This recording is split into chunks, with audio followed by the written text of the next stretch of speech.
saya di benua Amerika memasuki babak akhir. Penerbangan dari Montevideo ke Brazil akan menjadi penutup trip Amerika kali ini, sebelum benar-benar meninggalkan benua ini pulang ke Indonesia.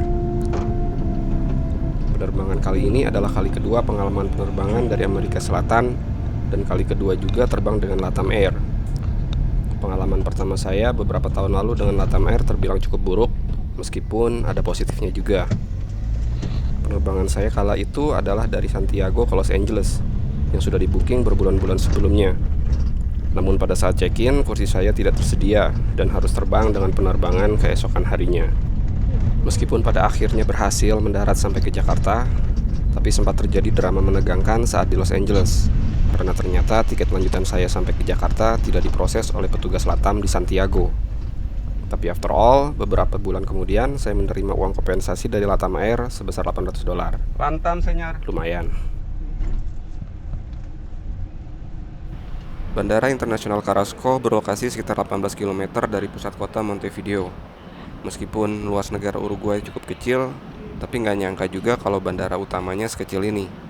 Dari sekarang sampai waktu boarding nanti masih sekitar 4 jam lebih. Dan untuk eksplor bandara ini, jalan kaki dari ujung ke ujungnya sih nggak bakalan lebih dari 10 menitan sih. Mudah-mudahan ada tempat enak lah buat lebahan. Bandara ini ada 3 lantai. Terminal keberangkatan tempat kita sekarang ini ada di lantai 2. Terminal kedatangan ada di bawah, dan perlu dilihat juga ada apa di lantai ketiga.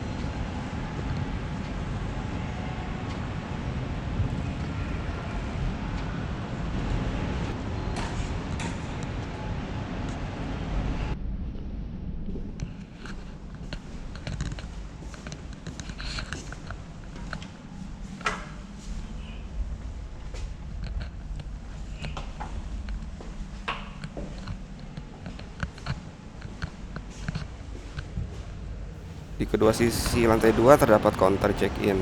Lalu di tengah-tengah di antara keduanya adalah pintu masuk menuju antrian imigrasi dan lokasi gates. Di seberang pintu masuk imigrasi tadi ada Starbucks Cafe dan convenience store, juga souvenir shop. Toilet juga ada di setiap sisi. Turun ke lantai kedatangan ada drugstore dan VIP lounge. Lalu ada pintu kedatangan penumpang dan beberapa counter mobil rental dan boarding information. Di lantai ini juga ada McDonald.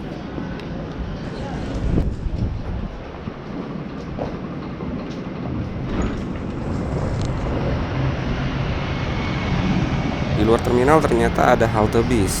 Jadi selain dengan kendaraan rental dan kendaraan pribadi, untuk pergi ke pusat kota Montevideo dari airport ini juga bisa dengan menggunakan bis umum. Dan waktu tempuh dari bandara ke pusat kota menggunakan bis umum adalah sekitar 1 jam.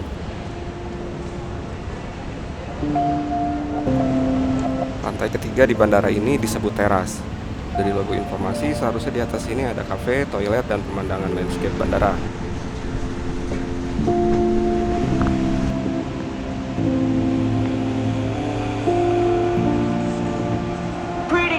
Últimamente nuestras charlas son comparecencias. Un pasito más para la indulgencia. Un abogado por si acaso, y si el juez está de paso, termina dictaminando la sentencia. Salimos presuntos de inocencia. Pasito para atrás por si nos arrepentimos. Si nadie es culpable, pues culpamos al destino con el...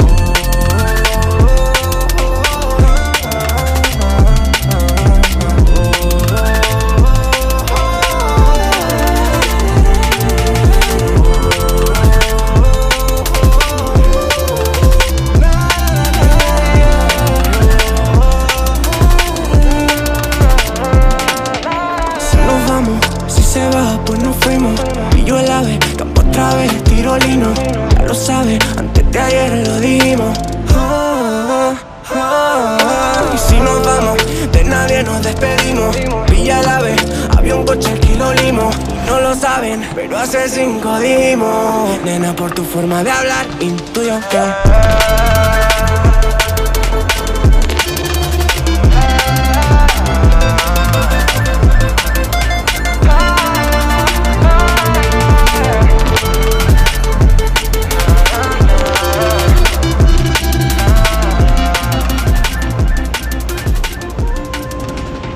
Meskipun tidak disebutkan di logo informasi, ternyata ada mini museum.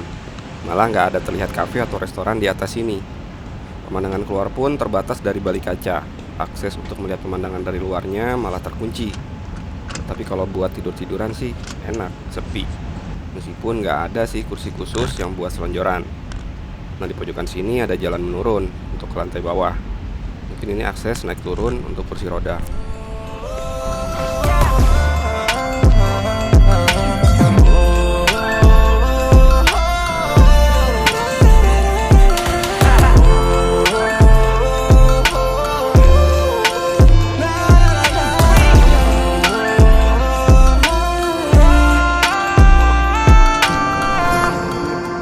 Langsung buru-buru check-in begitu counternya dibuka. Karena kalau barang bawaan sudah masuk bagasi dan tiket sudah di tangan, rasanya tenang aja gitu. Meskipun ada juga sedikit harapan, sedikit loh ya, bakal kejadian Latam Air Jilid 2. Tapi ternyata semua lancar. Barang bawaan juga aman, tiket sudah di tangan, proses imigrasi juga nggak ada kendala. Karena ternyata kendalanya baru nanti di bandara berikutnya. Di area dalam sini ternyata lebih sempit lagi. Karena selain banyak ruang yang tentu saja digunakan untuk boarding gates, duty free shop di tengah-tengah tadi juga makan banyak banget space. Sisanya ada kafe di pojokan dan restoran. Lalu beberapa gelintir kursi-kursi tunggu. Mungkin bandaranya sepi-sepi begini aja kali ya. Makanya nggak dikasih banyak kursi. Mungkin.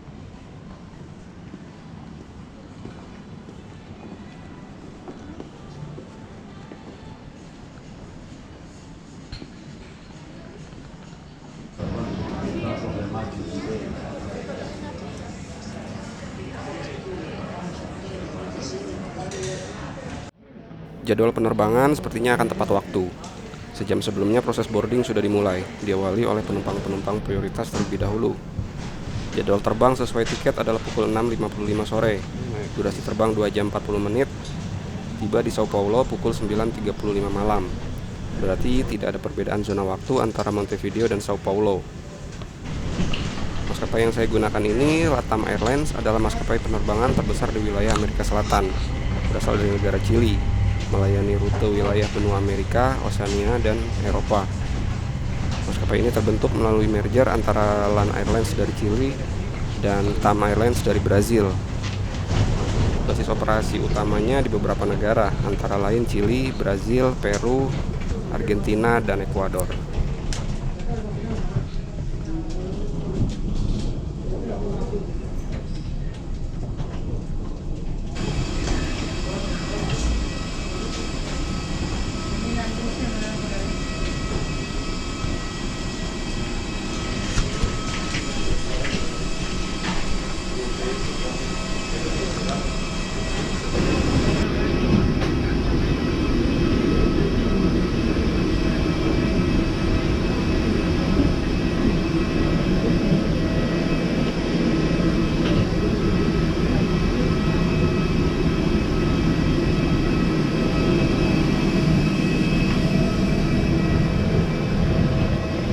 Legal dos passageiros.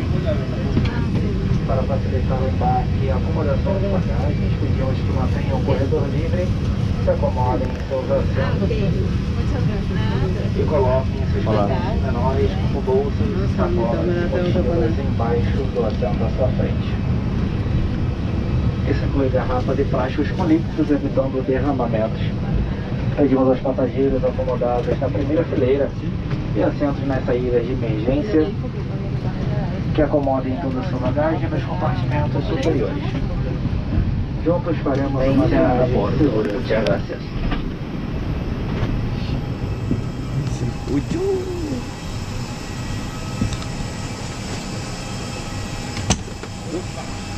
Mais na frente?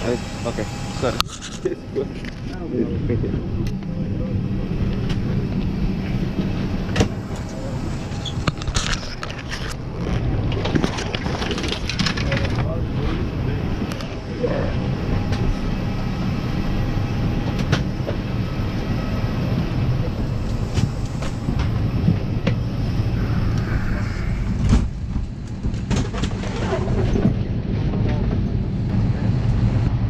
De acuerdo con las autoridades locales Anvisa, el uso de mascarilla cubriendo nariz y boca es obligatorio durante la permanencia a bordo.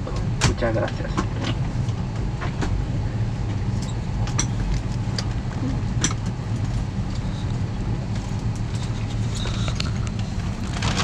I'm at Zut, flight time 2 hours and 20 minutes. I wish you all a pleasant flight. Thank you very much. Tripulação, portas em automático, crochê confirmado. After you drop down from above your seat, pull the mask towards you, place it over your nose and mouth, and secure the elastic band behind your head, and breathe normally. Put your own mask first before assisting children on others. Saat ini kita sudah melayang di atas negara Uruguay. Latam Air LA8117 ini menggunakan pesawat Airbus 320-200. Total 180 kursi penumpang, seluruhnya kelas ekonomi. Legroomnya 30 inci.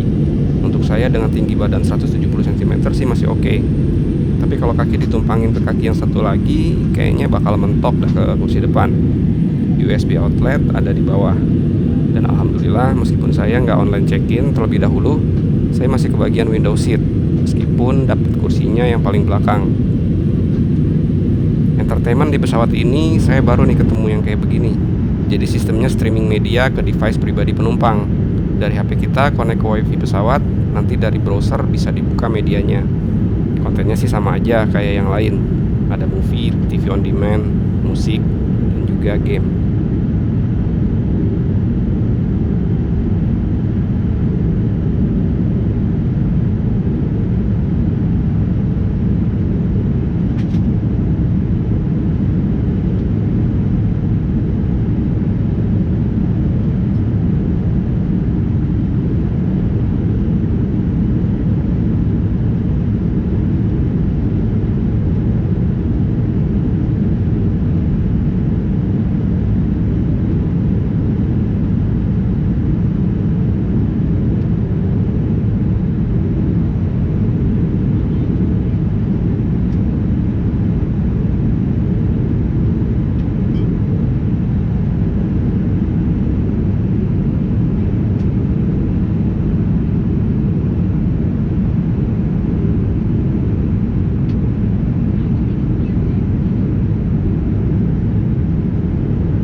Malam saya sudah keluar dari pesawat, langsung disambut udara hangat negara Brazil. Sedikit lebih awal dari jadwal, tapi untuk sampai ke terminal bandara harus nyambung dulu pakai bis. Bandara di Sao Paulo ini adalah bandara yang tersibuk di Brazil dibandingkan dengan bandara-bandara di Rio maupun di ibu kota Brasilia.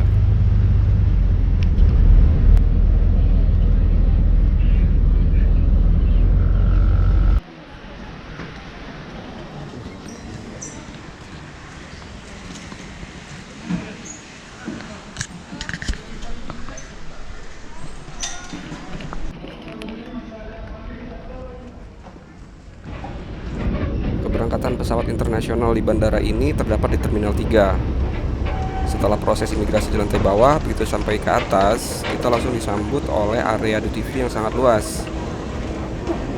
Bentuk dari bandara ini adalah memanjang, tidak seperti bandara-bandara di Asia yang bercabang-cabang.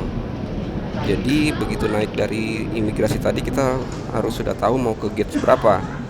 Karena kalau kita salah belok, nanti kita harus balik lagi melalui area duty free ini yang sangat luas ke sisi yang lainnya. Area boarding gate terdapat di seluruh sisi di sepanjang terminal, kecuali di tengah tadi, dengan lapak-lapak toko di antaranya. Jalur lalu lalang penumpang ya cuma segini men. Paling ini cuma 3 meter lebarnya.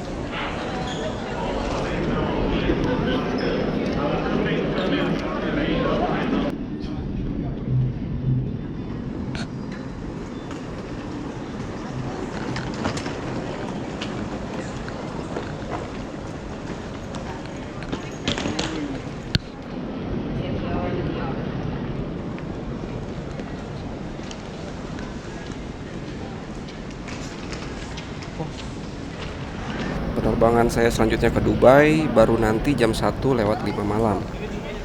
Masih menunggu sekitar 3 jam dari sekarang. Dan setelah tahu lokasi gate saya nanti, saya lanjut dulu cari makan. Makan besar terakhir tadi adalah waktu makan siang sebelum berangkat ke Bandara Carrasco Montevideo. Berharap di pesawat tadi dapat makan. Ya, ternyata cuma dapat snack sama kopi.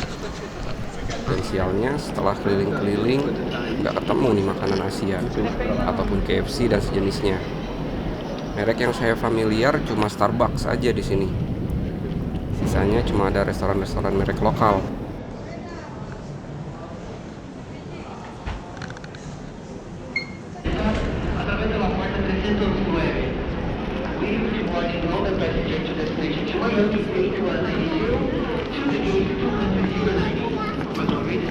Rame banget sih ini bandara men. Mau ke toilet aja ngantrinya sampai kayak tadi. Akhirnya saya melipir di restoran ini, Casa de Pau de Queijo, karena ada menu nasinya. Lauknya apa nggak tahu sih. Lihat aja nanti. Saya cuma make sure jangan babi. Keluarnya beginian nih, dapat ikan. Ikannya sih enak. Yang lainnya nggak karuan. Tapi habis juga, lapar. Setengah jam sebelum jadwal terbang, saya menuju ke gate. Jadwal boarding kan biasanya 1 jam sebelum terbang. Tapi yang didahulukan biasanya pertama adalah penumpang-penumpang prioritas. Sedangkan saya kan bukan prioritas. Jadi belakangan aja lah, biar nggak ngantri. Tapi begitu sampai gate, ternyata antrian masih ramai.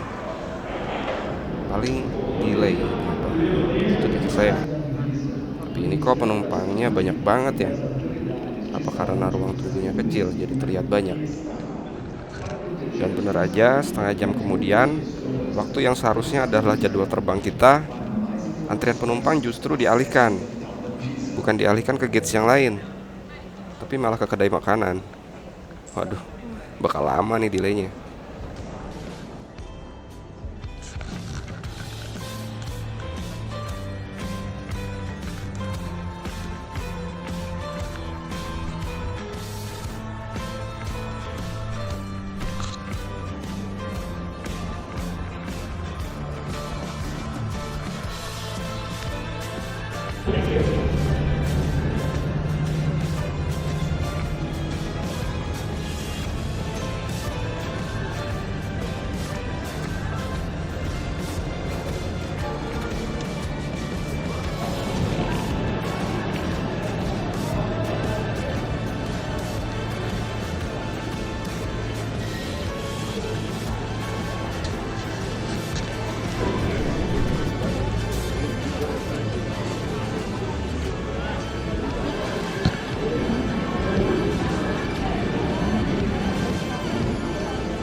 Jadi di jatah cuma dapat 40 real.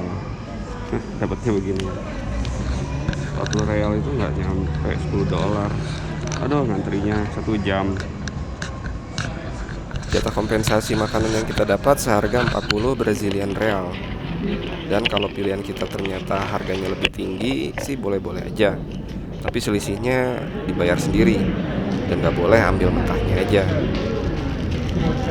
Belum ada kejelasan sampai kapan penerbangan ini bakal dilanjutkan. Mau tidur jadi was-was, nggak tenang. Bagian bandaranya juga nggak nyaman. Mau tidur di bawah, lantainya ubin gini. 5-10 menit sih masih oke. Tapi kelamaan dinginnya ngeresap ke badan. Meskipun saya pakai sweater. Senderan di tiangnya juga dingin. Duduk di kursi juga nggak. Mengapa tuh senderannya nggak sampai kepala? Sengsara.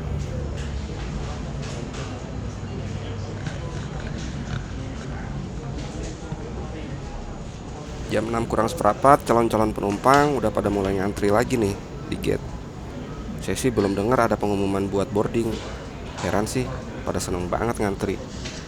Sementara pesawat yang bakal kita tumpangi sudah parkir sejak saat semalam waktu kita ngantri makanan. Dan baru ini setelah terkena cahaya matahari, saya baru sadar pesawatnya ternyata gede banget. Bentuk jidatnya kayak jidat lumba-lumba. Pesawat double decker Airbus A380-800. Tergantung konfigurasi, maksimal bisa muat lebih dari 600 penumpang. Pantesan aja penumpangnya rame banget. Kirain cuma perasaan doang. Beberapa menit kemudian ternyata proses boarding benar-benar dimulai. Sekarang ini jam 6 pagi. Berarti total delay-nya sekitar 5 jam setengah. Sedangkan durasi transit saya nanti di Dubai itu seharusnya sekitar 5 jam juga. Jadi kemungkinan saya bakal ketinggalan jadwal penerbangan saya ke Jakarta. Saya sih nggak khawatir karena penerbangan lanjutan saya ke Jakarta juga dengan Emirates. Pasti diurusin. Jadi nanti sepertinya di pesawat bakal full tidur. Capek banget nih badan. Ngantuk. Loh, apa ini? Biasanya kan setelah cek tiket tadi udah selesai ngantrinya dong. Lalu jalan lancar di lorong-lorong, nyebrang jembatan, dan baru agak ngantri lagi nanti di pintu pesawat. Ini kok antriannya masih berkelok-kelok. Mirip antrian di Dufan kalau weekend. Di wahana-wahana favorit macam kora-kora, arung jeram, dan teater simulasi. Iya nggak sih? Udah lama soalnya nggak ke Dufan. Aduh, padahal udah ngayal mau langsung tidur.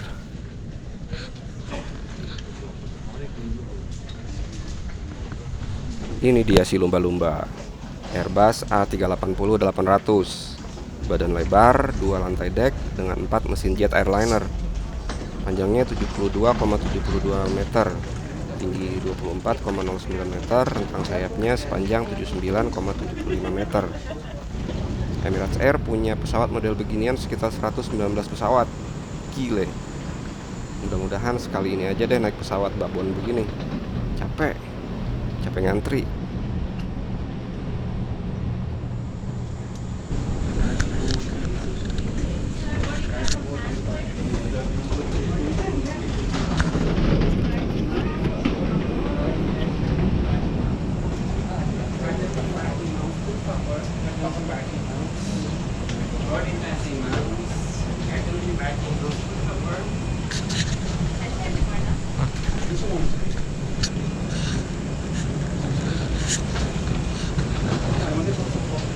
Muito obrigada. Cartão de embarque em mãos. Boarding pass. This one. Cartão de embarque em mãos, por favor.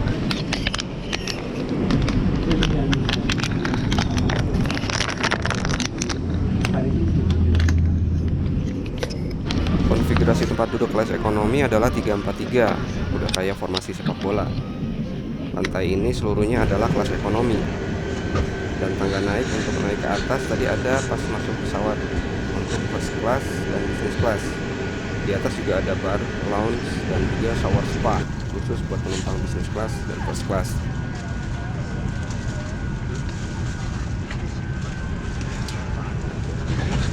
Thank you.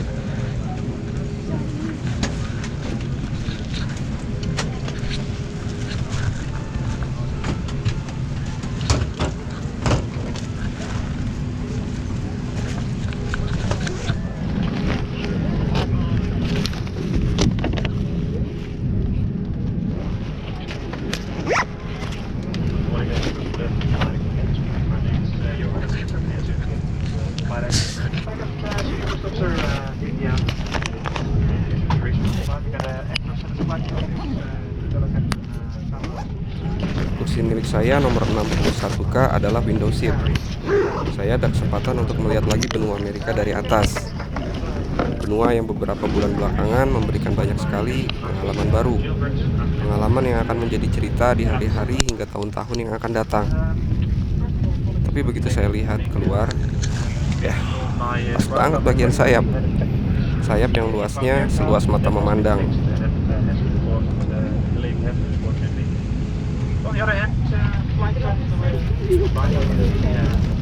Ruang kakinya lebih luas dari pesawat Latam tadi. Dapat blanket, bantal, dan headphone untuk audio, dan monitor yang cukup lebar untuk entertainment. Di bawah layar ada outlet USB di kiri dan multi power outlet di sebelah kanan. Terbawa sendiri.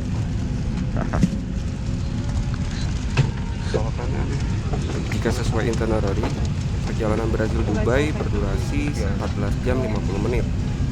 Saya biasanya bawa sendiri sleeper hotel untuk keperluan jalan ke toilet, supaya nggak repot buka pasang sepatu. Saya jadi kepikiran kalau antrian toilet di pesawat ini juga bakalan nggak umum nih. Belum lagi saya harus ngelompatin terlebih dahulu 2 penumpang di sebelah saya buat ke toilet. Mudah-mudahan nggak sering-sering beser lah.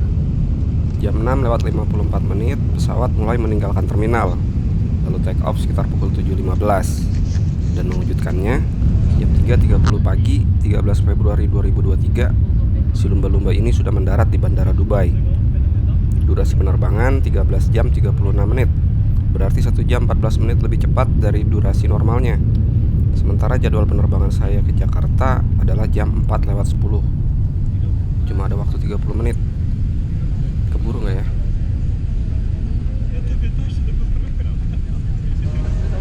Banyak sekali penumpang yang gercep langsung berdiri begitu selesai proses taksi. Pasti jadwal transit mereka juga mepet kayak saya. Waktu terus bergerak, dan waktu penerbangan saya semakin dekat. Sekarang ini udah jelas lewat waktu boarding. Saya sendiri belum kebayang gimana nanti nyebrang dari terminal sini ke terminal berikutnya. Mengingat bandara di Dubai merupakan salah satu bandara terbesar di dunia. Masa harus lari-lari sih? Tapi saya yakin pasti ditungguin, karena masih satu maskapai dan pasti banyak juga dari pesawat ini yang lanjut ke Jakarta. Bukan saya doang.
Ya, Jakarta. Selamat datang di Dubai International Airport. Wih, jarang-jarang saya disambut oleh petugas dari Emirates Air. Dari sini masing-masing penumpang digiring sesuai tujuan berikutnya. Perjalanan ke boarding gate ternyata nggak usah lari-lari. Kita disediakan bis yang bisa motong jalan lewat area lintasan pesawat, langsung ke gate berikutnya. Dari bis ini bisa kelihatan nih deretan pesawat-pesawat raksasa milik Emirates Air. Perjalanan dengan bis hanya memakan waktu kurang lebih 15 menit. Pastinya lebih cepat daripada jalan kaki ngelilingin Terminal 3. Belum lagi godaan-godaan buat mampir di duty free shop.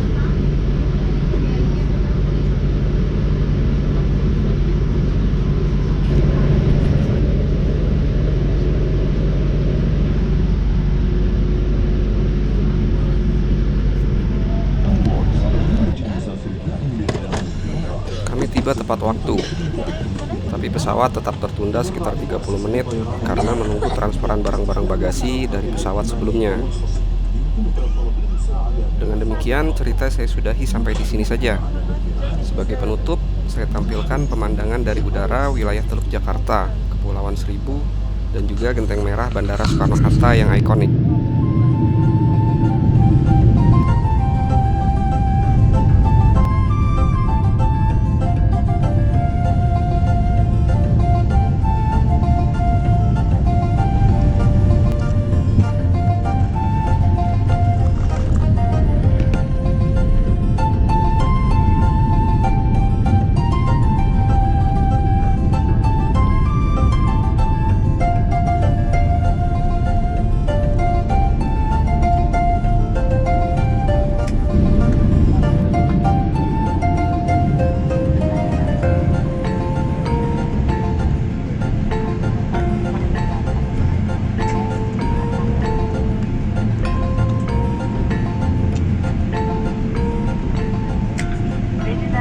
Welcome to Soekarno-Hatta International Airport in Jakarta.